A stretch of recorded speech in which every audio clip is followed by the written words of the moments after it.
77 media personnel there, yung tinatawag na Vatican accredited media personnel. So diyan malalaman natin kung ano ang kanyang reaksyon sa Doon niya Pilipinas. sasabihin ang kanyang mga final impressions about the papal visit. So, 77 na naman. Meron pala yung visit pala niya sa mga Jesuits Corina. May isang Jesuita nagtanong sa kanya, Holy Father, what is your impression of the Filipinos? Napakagandang ang sagot niya, Corina. Sabi niya, Filipinos have a profound dignity. A profound dignity which comes from faith. Sabi niya, wow. Yes, profound dignity. Pag tinagalog natin yun, Malalim na dignidad, na parang meron tayong dignidad na masasabi natin na yung... ano man ang dumating sa ating buhay. May isang Tagalog na word na maharlika. Pero meron tayong, hindi tayo nahiyang tumayo sa ating sarili. May pagpapahalaga tayo. Yes, may pagpapahalaga tayo sa ating sariling dignidad na bilang Pilipino. Nakita ng Santo Papa yun. Totoo? Yes. Kailan niya sinabi yun? Yung sa audience ng mga Jesuits that night. Very- Kasi it was a very intimate conversation. So tinanong siya, Holy Father, anong impression mo sa mga Filipinos itong pagbisita mo? Sinasabi niya, I see that the Filipinos have a profound dignity. Ayun. So napakaganda ng ganong impression. VIP lang. This is OVIP. Kapag tayo po ay namamaalam sa ating mahal na aalis, hindi natin titigilan yan hanggang hindi natin nakikita ang eroplano sa himpapawid. At yan din ang ginagawa will natin become ngayon. congested dahil- Mga kaibigan, alam niyo naman po, kultura natin yan. At ito po ay But this is the original pagtutundok sa apat na araw na hindi malilimutan. Truly a historic event for the Philippines.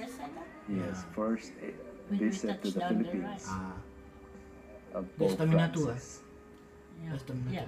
Ito pong inyong meeting kay Pope Francis, itong grupo ng mga Jesuito, gaano katagal naman po ang inyong pakikipag-usap sa kanya?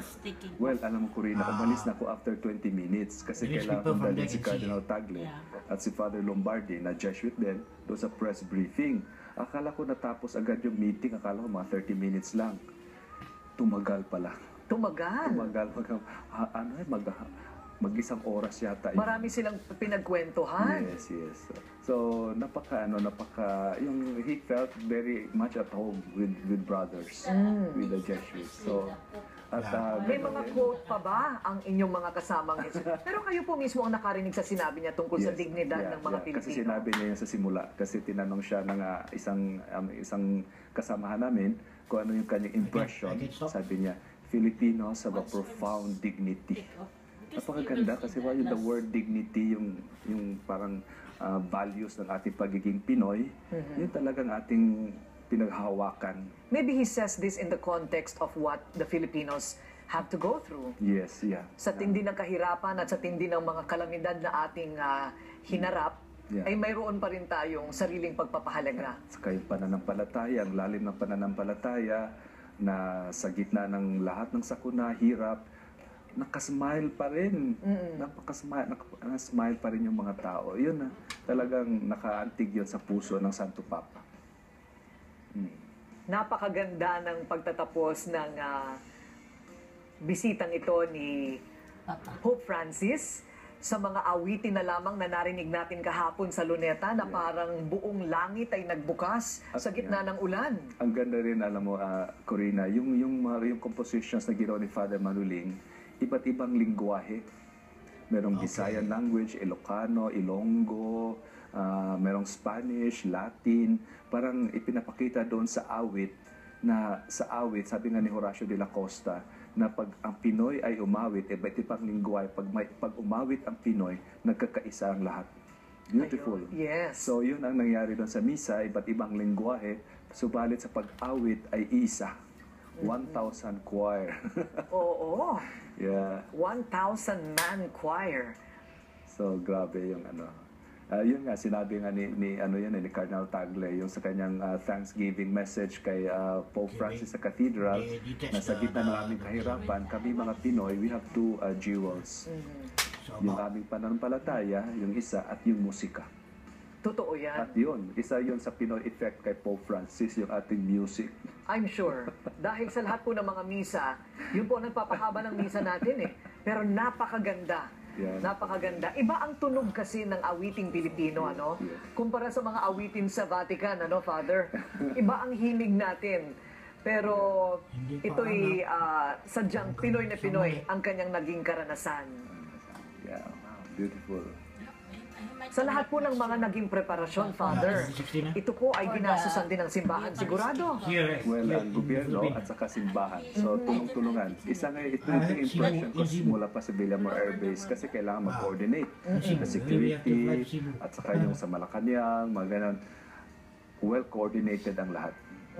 So I was so impressed with how the different committees cooperated and coordinated. So I thank the government committees, the different groups, ating mga military, pati yung mga pulis. Nako, sa daan, yung nakatayo ka lang doon, I mean, that's really something, no? Nakakatawa kasi pag they're there to discipline the people, pag dumaan nyo sa tupapa, talagang ano din sila, talaga meron ding Francis effect sa kanila, but they Kahit continue, nakatalikod, they continue their duties, so grabe yun. Oo. So, I think this is what happens when government, private sector, the church come together for one purpose. So ito isa sa tinatawag na Francis effect na lahat ay nagtutulungan at nagkakaisa dahil nga para sa ating lahat ito. Marami din mga private groups na tumulong sa mga iba't ibang mga programa.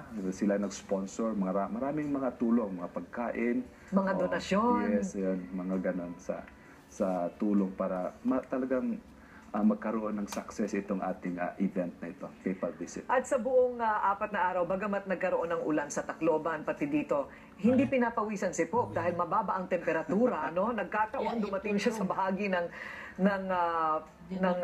taon kung saan mababa ang temperatura natin. Malamig, ano? Para rin tayo nasa ibang bansa.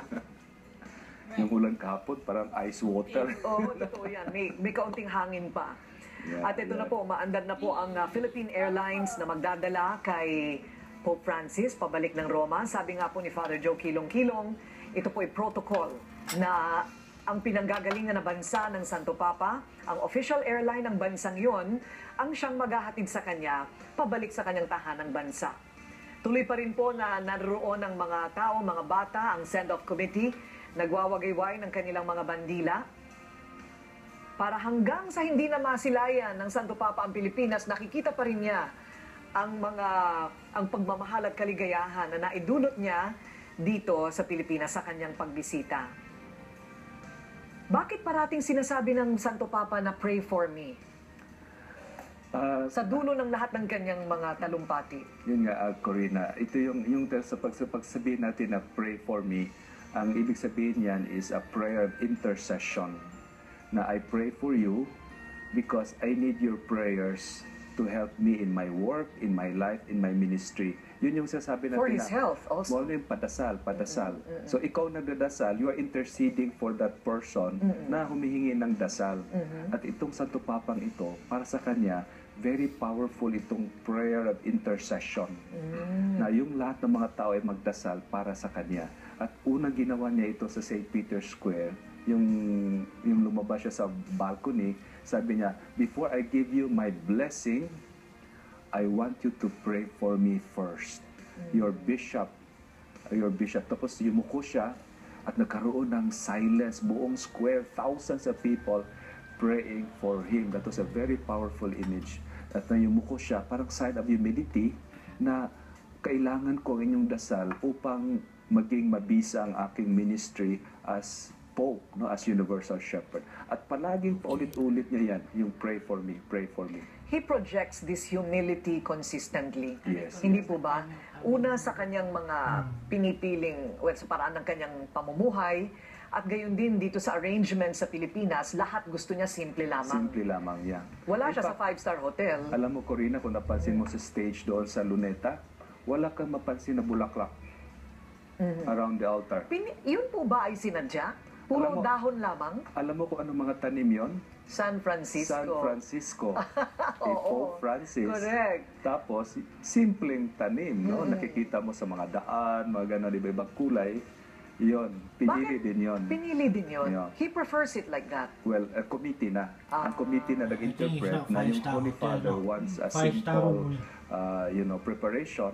So let's Yes, make a it five-star simpler. room. Wala na yung Sobrang magagarang bulaklak. na bulaklak. Kaya kinuha yung mga San Francisco na mga tanim at iba-ibang kulay.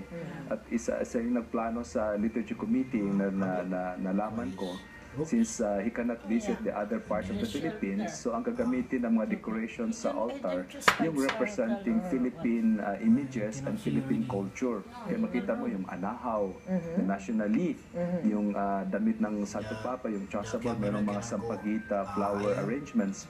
So it's a way to bring all of the Philippines, the Philippine best doon sa misa na yon. Ayun. Sana naman napansin din ni Santo Papa. May papaliwanag siguro sa kanya yan kahit paano na talagang kinareer talaga ng mga Pilipino. Inayos lahat ng ano. Oo, ang kanyang bisita. Nakakatuwa ang kanyang imahe kahapon na siya'y nakakapote. At kahit umaambon, umuulan, siya ay sumakay pa rin ng Pope Mobile. Yeah. At umikot-ikot pa rin siya. Sa lahat ng kanyang pinuntahan, talagang pinili niya ang umikot, ano? Yeah. Even at the MOA. Gusto niya yun. Kasi kung malalapit ko rin yung kay Pope John Paul, gano'n naman din ang plano na kailangang umikot yung Santo Papa. Pero kay John Paul II noong 1995, hindi na-expect na gano'n pala kadami yung mga tao. Akala nila pwede pa rin dumaan doon sa lane na yon. Kaya nag-helicopter. So, ang ginawa ngayon sa preparations para magkaroon talaga ng lane yung Pope Mobile, nagkaroon sila ng cement barriers na ngayon as a way to control the crowd. Oo. So, mas organized in a way yung preparation ngayon kaysa yung kay Pope John Paul II kasi talagang tiningnan itong lahat dahil gusto nga ng Santo Papa na siya mapalapit na meron siyang direct contact with the people. Kailangan din nating pasalamatan ang lahat ng Pilipino. Lahat ng Lalo Pilipino. dito sa lahat ng mga dumalo sa pinagdausan ng mga events ni Santo Papa. Behave naman sila. Yeah. Wala kang makikitang bihirang-bihira lang yung tulakan Yeah. o nasaktan. Nakatulong ko rin na yung 4 months from the time that this was announced, every Sunday lahat ng simbahan sa Pilipinas merong prayer for the Pope's visit. At nakakatulong yun sa spiritual preparation. Na itong visit na ito ay primarily a spiritual one. Na yung visit na ito ay sa pastoral visit. Saka mayroong maraming mga paalaala sa mga organizers para sa mga tao na huwag niyo itong gawin, ganyan. So nakakatulong lahat yan. Para maging Yes. maayos. Oo, no. Yeah. Totoo yun, Father Joe. Kasi nagulat ako talaga. Matagal ko nang hindi nakikita ang ganoong klaseng kaayusan. Na mula sa, sabihin na nating milyon-milyon talaga doon sa Luneta, Yes. the crowd dispersed peacefully Yeah. and very systematically. Orderly, yeah. Pero wala namang nagpapastol sa kanila, ha? Wala. They just followed the police kung saan sila dadaan. Walang tulakan. Walang tulakan. ganyan. Mahinahon na mahinahon sila na nagtayuan at dahan-dahang naglakad. Wala akong naramdamang traffic. Kahit sa mga tao, biglang in like 30 minutes, wala ng tao sa ground sa Luneta. So nakakatulong yung ganong instruction. Sana sa pag mayroon tayong mga big events na ganyan, may Magtuloy-tuloy, kaya naman pala natin gawin. gawin natin yan. So kudos sa buong bayan sa nangyaring kaayusan at tagumpay ng pagbisita ng Santo Papa. Wow. Siguro kasi ito ang Santo Papa, hindi ko lang alam kung artista galing Hollywood ang darating. Baka iba. Baka iba. Nakahilera ang mga bandila. Ito'y bandila ng Vatican, itong yellow and white with the papal seal. Wow. Personally for you, Father Joe, what struck you most of all of your experiences with him so far? Well, Corina, ang una talaga nakaano sa akin yung the joyful expectation of people, no? Talagang lahat ay excited. Yung gano'n sabi ko, the passion. Ayan, lumipad na. We are all God At ito po, palipad na ang eroplano na magdadala kay Pope Francis pabalik ng Roma. And we will always pray for